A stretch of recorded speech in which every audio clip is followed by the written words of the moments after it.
जब किसी इंसान पर शनिदेव की महादशा चल रही होती है तो उसे पीपल की पूजा का उपाय जरूर बताया जाता है।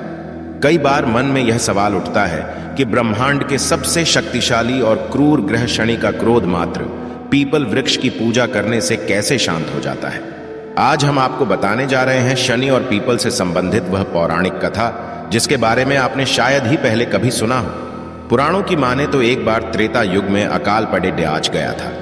उसी युग में एक कौशिक मुनि अपने बच्चों के साथ रहते थे। बच्चों का पेट न भरने के कारण मुनि अपने बच्चों को लेकर दूसरे राज्य में रोजी रोटी के लिए जा रहे थे। रास्ते में बच्चों का पेट न भरने के कारण मुनि ने एक बच्चे को रास्ते में ही छोड़ दिया था। बच्चा रोते रोते रात को एक पीपल के पेड़ के नीचे सो गया था तथा पीपल के पेड़ के नीचे रहने लगा था तथा पीपल के पेड़ के फल खाकर बड्ढा होने लगा था तथा कठिन तपस्या करने लगा था। एक दिन ऋषि नारद वहां से जा रहे थे। नारद जी को उस बच्चे पर दया आ गई तथा नारद जी ने उस बच्चे को पूरी शिक्षा दी थी तथा विष्णु भगवान की पूजा का विधान बता दिया था। अब बालक भगवान विष्णु की तपस्या करने लगा था। एक दिन भगवान विष्णु ने आकर बालक को दर्शन दिए तथा विष्णु भगवान ने कहा कि हे बालक, मैं आपकी तपस्या से प्रसन्न हूं, आप कोई वरदान मांग लो। बालक ने विष्णु भगवान से सिर्फ भक्ति और योग मांग लिया था।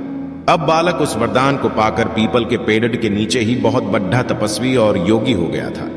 एक दिन बालक ने नारद जी से पूछा कि हे प्रभु, हमारे परिवार की यह हालत क्यों हुई है? मेरे पिता ने मुझे भूख के कारण छोड़ दिया था और आजकल वो कहाँ है? नारद जी ने कहा, बेटा, आपका यह हाल शनि महाराज ने किया है। देखो, आकाश में यह शनैश्चर दिखाई दे रहा है। बालक ने शनैश्चर को उग्र दृष्टि से देखा और क्रोध से उस शनैश्चर को नीचे गिरा दिया। उसके कारण शनैश्चर का पैर टूट गया और शनि असहाय हो गया था। शनि का यह हाल देखकर नारद जी बहुत प्रसन्न हुए। नारद जी ने सभी देवताओं को शनि का यह हाल दिखाया था। शनि का यह हाल देखकर ब्रह्मा जी भी वहां आ गए थे और बालक से कहा कि मैं ब्रह्मा हूं, आपने बहुत कठिन तप किया है। आपके परिवार की यह दुर्दशा शनि ने ही की है।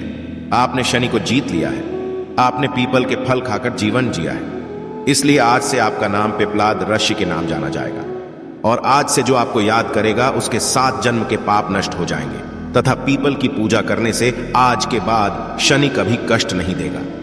ब्रह्मा जी ने पिपलाद बालक को कहा कि अब आप इस शनि को आकाश में स्थापित कर दो। बालक ने शनि को ब्रह्मांड में स्थापित कर दिया तथा पिपलाद ऋषि ने शनि से यह वायदा लिया कि जो पीपल के वृक्ष की पूजा करेगा उसको आप कभी कष्ट नहीं दोगे। शनैश्चर ने ब्रह्मा जी के सामने यह वायदा ऋषि पिपलाद को दिया था। उस दिन से यह परंपरा है जो ऐरष्य पिपलाद को याद करके शनिवार को पीपल के पेड़ाज की पूजा करता है, उसको शनि की साढ़े साती, शनि की ढैया और शनि महादशा कष्टकारी नहीं होती है। शनि की पूजा और व्रत 1 वर्ष तक लगातार करनी चाहिए। शनि को तिल और सरसों का तेल बहुत पसंद है, इसलिए तेल का दान भी शनिवार को करना चाहिए। पूजा करने से तो दुष्ट मनुष्य भी प्रसन्न हो जाता है, तो फिर शनि क्यों नहीं प्रसन्न होगा? इसलिए शनि की पूजा का विधान भगवान ब्रह्मा ने दिया है। मित्रों, यह कहानी आपको कैसी लगी? आप हमें कमेंट में जरूर बताना। मिलते हैं अगली कहानी में एक नई ज्ञान चर्चा के साथ। आप सभी का बहुत बहुत धन्यवाद।